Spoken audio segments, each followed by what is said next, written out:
Bismillahirrahmanirrahim. Today our topic is antihypertensive drugs. The antihypertensive drugs are used to treat hypertension. Hypertension को treat करने के लिए इस्तेमाल किए जाते हैं. Then what is hypertension? Hypertension is a common disorder in which the blood pressure of our bodies increases. What is our normal blood pressure? About 120 to 80. 120 is a systolic blood pressure and 80 is a diastolic blood pressure. So what is blood pressure? Blood pressure is simply a pressure exerting by a circulating blood against the wall of the vessels. It is a normal blood pressure.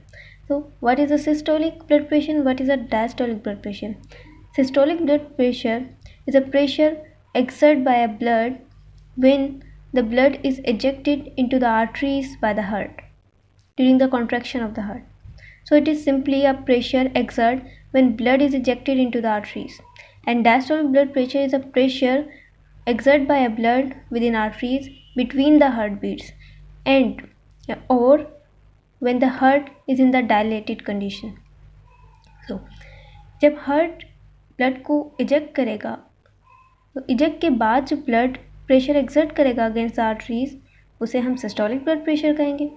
And जब heart dilate हो जाएगा and arteries में pressure जो है उस वक्त decrease हो जाता है.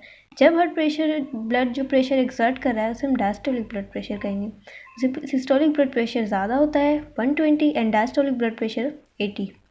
ब्लड प्रेशर डिपेंड किस पर करता है? ब्लड प्रेशर जो है ये cardiac output and peripheral vascular resistance पर डिपेंड करता है. इनके प्रोडक्ट पर डिपेंड करता है. जितनी ज़्यादा रेजिस्टेंस होगी उतना ज़्यादा ब्लड प्रेशर होगा, जितना ज़्यादा कार्डिक आउटपुट होगा उतना ज़्यादा ब्लड प्रेशर होगा. वो cardiac output and peripheral vascular resistance भी जो है ये डिफरेंट चीज़ों पर डिपेंड करती है, like baroreceptor, renin angiotensin, aldosterone system. जैसे कि अगर बॉडी में हम ब्लड जो है ब्लड फ्लो डिक्रीज़ हो जाता है, ब्लड प्रेशर डिक्रीज़ हो जाता है तो बेरोरिसेप्टर से सेंस करते हैं, सिंपैथेटिक नर्वस सिस्टम को एक्टिवेट करते हैं, वेसोकंस्ट्रिक्शन होती है एंड ब्लड प्रेशर जो है नॉर्मल हो जाता है. इसी तरह हमारा रेनिन एंजियोटेंसिन सिस्टम काम करता है. जब किडनी की तरफ ब्लड फ्लो कम होता है तो उससे रेनिन हार्मोन रिलीज़ होता है, वो एंजियोटेंसिन हार्मोन में कन्वर्ट होता है. देन वो एल्डोस्टेरोन का रिलीज़ करवाता है. एल्डोस्टेरोन सोडियम की एब्जॉर्प्शन करवाता है जिससे फ्लूइड रिटेंशन भी होती है, ब्लड वॉल्यूम इंक्रीज होता है. एंड एल्डोस्टेरोन खुद वेजो कॉन्स्ट्रिक्शन भी करवाता है जिसकी वजह से ब्लड प्रेशर नॉर्मल हो जाता है हमारी बॉडी का. इस तरह हमारी बॉडी में जो है हमारा ब्लड प्रेशर कंट्रोल हो रहा होता है. अब हाइपरटेंशन किस वजह से होती है? हाइपरटेंशन के काजेस क्या हैं? हाइपरटेंशन फैमिली हिस्ट्री हो सकती है, इनहेरिटेंस प्रॉब्लम हो सकती है, और एज के साथ साथ ओबेसिटी में हाइपरटेंशन के रिस्क इंक्रीज़ होते हैं. अब ये क्यों होता है कि जैसे जैसे एज बढ़ती है हमारी जिस तरह लंग्स की इलास्टिसिटी लूज़ होती है उस तरह आर्टरीज़ में भी इलास्टिसिटी लूज़ होती जाती है एंड आर्टरीज़ हार्ड हो जाती हैं.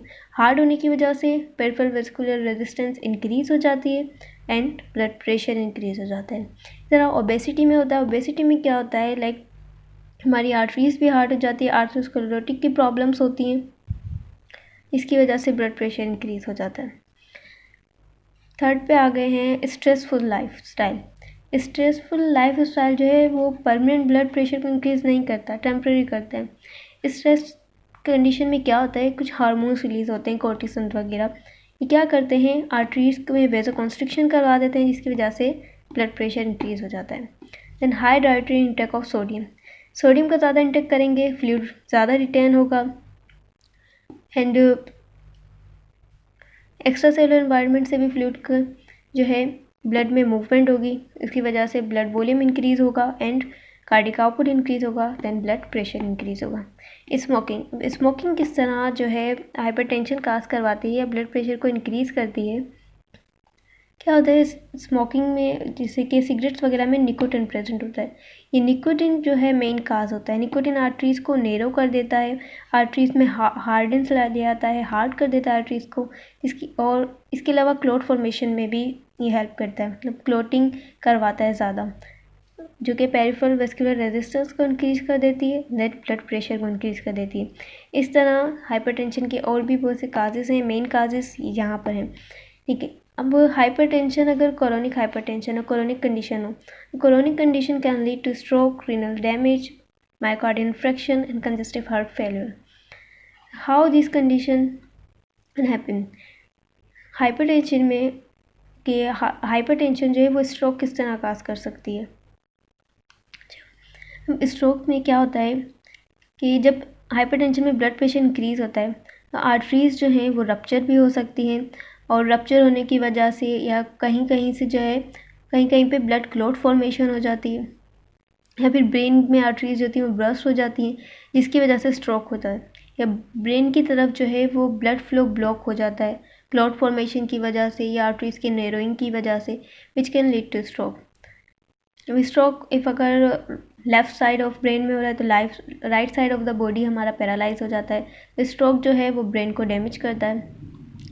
रीनल डैमेज किस तरह होता है कि रीनल वेसल्स भी जो हैं वो वीक, हार्ड एंड नैरो हो जाती है, लेस ब्लड जाता है किडनी की तरफ, इस्केमिक कंडीशन होती है, इन किडनी फेल हो जाती है। ठीक है, मायोकार्डियल इन्फेक्शन किस तरह होता है? हाइपरटेंशन से, जिस तरह हमने देखा हाइपरटेंशन से आर्टरीज जो है डैमेज होती हैं, स्मॉल आर्टरीज ज़्यादा डैमेज होंगी, स्मॉल आर्टरीज डैमेज होंगी तो वहाँ पे प्लैक फॉर्मेशन भी होगी, which can lead to ischemia and myocardial infection.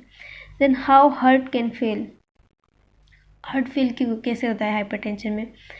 Hypertension में क्या होता है कि हार्ट को ज़्यादा काम करना पड़ता है, ठीक है, हार्ट पे वर्कलोड इंक्रीज़ हो जाता है। क्यों? क्योंकि आर्टरीज़ में प्रेशर ज़्यादा है तो हार्ट के लिए आफ्टर लोड ज़्यादा हो गया, आफ्टर लोड ज़्यादा है तो हार्ट को अब ज़्यादा प्रेशर लगाना पड़ेगा ब्लड को बॉडी की तरफ पंप करने के लिए। ठीक है, अब हार्ट ये काम नहीं कर पा रहा। If the heart is fail to pump the adequate amount of blood according to the body need, it is called the heart failure. So hypertension can lead to heart failure. Okay, there are 4 categories for the purpose of treatment. hypertension को 4 categories में अलग अलग किया गया है ताकि हम तरीके से इलाज कर सकें। Normal 120 to 80, systolic blood pressure and diastolic blood pressure. Then ये भी सिस्टोलिक आ रहे हैं, ये diastolic. Pre hypertensive 120 to 139 millimetre of mercury. Okay, यहाँ पे साइन जो है वो मिलीमीटर ऑफ मर्करी। ठीक है,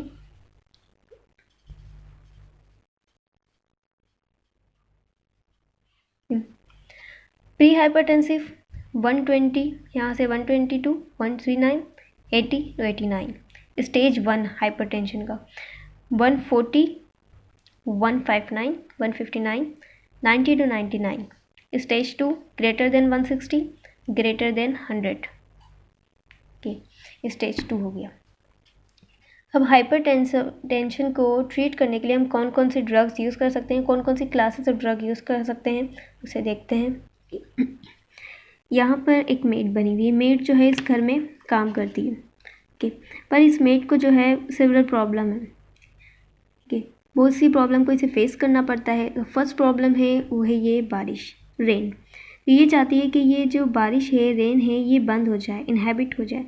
तो उससे निकला है हमारे पास रेनिन इनहेबिटर्स। तो number 1 class is renin inhibitors. अच्छा, रेनिन जो हार्मोन हमने पढ़ा, रेनिन को हम क्यों इनहेबिट करते हैं? क्योंकि जो ये रेनिन एंजियोटेंसिन सिस्टम है ये ब्लड प्रेशर को इंक्रीज़ करवाने में हेल्प करता है। तो हाइपरटेंशन में हमें इसकी ज़रूरत नहीं है तो हमें इसे इनहेबिट करना पड़ेगा। ठीक है, तो first problem is rain, stop करनी है रेन को, तो रेनिन इनहेबिटर्स। सेकेंड प्रॉब्लम जो है ये भूल जाती है। ठीक है, तो इसे याद करना है, अब अपने दिमाग पे जोर देना है, तो सेंटर पर एक्ट करना है, इसे अपने सेंटर पर एक्ट करके एनर्जी को यूज़ करते हुए एड्रेस याद करना है। ठीक है, सेंटर पर एक्ट करके एनर्जी यूज़ करेगी, वो जाहिर है काम कर रहा है ब्रेन तो एनर्जी भी यूज़ होगी, और एड्रेस याद करना है इसे। तो इससे निकला है सेंट्रली एक्टिंग एड्रीनर्जिक, एड्रेस याद करना है एनर्जी के साथ adrenergic drugs, centrally acting adrenergic drugs हो गई second class. Okay, third problem क्या है कि इस घर में जाने के 2 रूट्स हैं। ठीक, तो वो कौन से रास्ते से जाए? वो डाई रूट्स। ठीक, डाई रूट्स से निकला है डाईयूरेटिक्स, डाईयूरेटिक्स। तो this is a third one. Okay, अब जिस भी रास्ते से जाए, हर रास्ते में भी प्रॉब्लम से, फॉर एग्जांपल अगर वो पहले रास्ते से जाती है तो यहाँ पर जो है घर के बाहर दूध की बोतल होती है जो कि उसे अंदर लेकर जानी है, लेकिन यहाँ पर एक बिल्ली होती है हमेशा जो कि वो उसे ये दूध चाहिए होता है, वो उसे गिरा देती। तो इस मेड को ये प्रॉब्लम भी सॉल्व करनी है। तो उसे दूध में कैल्शियम होता है, मिल्क में जो है कैल्शियम होता है, तो उससे उस कैल्शियम को इस कैट के पास जाने से रोकना है। तो इसकी फोर्थ प्रॉब्लम क्या है? कैल्शियम चैनल्स ब्लॉकर, कैल्शियम को इसे ब्लॉक करना है इसके पास जाने से, calcium channel blockers the fourth one. Okay, इस रास्ते पे अब क्या प्रॉब्लम है? यहाँ पर जब वो आती है तो यहाँ पर एक ट्री है इसी हाउस का, जिसको इस ट्री की भी इसे देखभाल करनी है। इस ट्री में जो है ब्रांचेस एंड एप्पल्स होते हैं गोल्ड के उसे इस ब्रांचेस एंड एप्पल को बच्चों से बचाना है। तो यहाँ पर उसे ब्लॉकेज करना है ताकि वो ब्रांचेस और एप्पल को बचाए। ठीक है, तो एप्पल से निकला अल्फ़ा एंड ब्रांचेस से निकला बीटा। ठीक है, branches and apple, A alpha B beta. ठीक है, अल्फ़ा बीटा ब्लॉकर्स, अल्फ़ा और बीटा को इसे ब्लॉक करना है, अल्फ़ा बीटा ब्लॉकर्स। तो यहाँ हो गई क्लास 5। तो इसकी 5th प्रॉब्लम ये थी। ठीक है, अब इसकी 6th प्रॉब्लम क्या है? जब ये घर के अंदर जाती है तो घर के अंदर भी इसे 2 काम मेन करने हैं। सबसे पहला काम जो है इसे एसी को बंद करना है। ठीक है, एसी को ऑफ़ करना है, एसी चलता रहता है तो एसी को ऑफ़ करना है, एसी को इनहेबिट करना है। तो इससे लिया हमने ए सी ई एक्स्ट्रा आ गया। ठीक है, ए सी ई इनहेबिटर्स। उसके बाद क्या है, यहाँ पर एक वेस्ट होता है, उसमें से इस फ्लावर्स को, इन फ्लावर्स को सबको डालना है, लेकिन ये इतने सारे इसमें नहीं आते। तो ये चाहती है कि ये डायलेट हो जाए, वेस्ट जो है वास्ट जो है वो डायलेट हो जाए। तो उससे निकला वेजो डायलेटर्स। सो वेजो डायलेटर्स। ये हो गई इसकी 6th प्रॉब्लम और ये हो गई इसकी 7th प्रॉब्लम। एसी ई इनहिबिटर्स, वेजो डायलेटर। अब 7 प्रॉब्लम्स होगी। अब इसकी इन सब प्रॉब्लम्स को देखते हुए यहाँ पर जो है 2 एंजल्स होते हैं। ये 2 एंजल्स टेंशन में होते हैं। कि इन 2 एंजल्स क्या सोचते हैं कि ये कुछ पैसे जो हैं, रुपीज़ जो हैं, इस मेट को दे दें ताकि उसे ये सब प्रॉब्लम फेस ना करनी पड़े। तो ये 2 एंजल्स जो है वो टेंशन में होते हैं। ओके, क्यों टेंशन में होते हैं? क्योंकि बारिश की वजह से इन्हें पानी से डर लगता है, तो बारिश की वजह से नीचे नहीं आ सकते, तो इनका ये रास्ता इनहेबिट हुआ होता है। ठीक है, 2 एंजल्स हैं, टेंशन में है, तो इससे निकला है angiotensin, angel in tension, angiotensin 2 number है इनका। तो 2 रिसेप्टर्स, रुपीज़ से रिसेप्टर्स ब्लॉकर्स, ब्लॉक हुए में नीचे नहीं आ सकते तो ब्लॉकर्स, एंजियोटेंसिन रिसेप्टर ब्लॉकर्स। ठीक है, यहाँ हमारे पास है 8 classes. Number 8,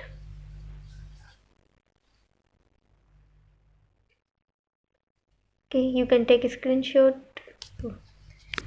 If you like this video, please subscribe and click the like button. Thank you.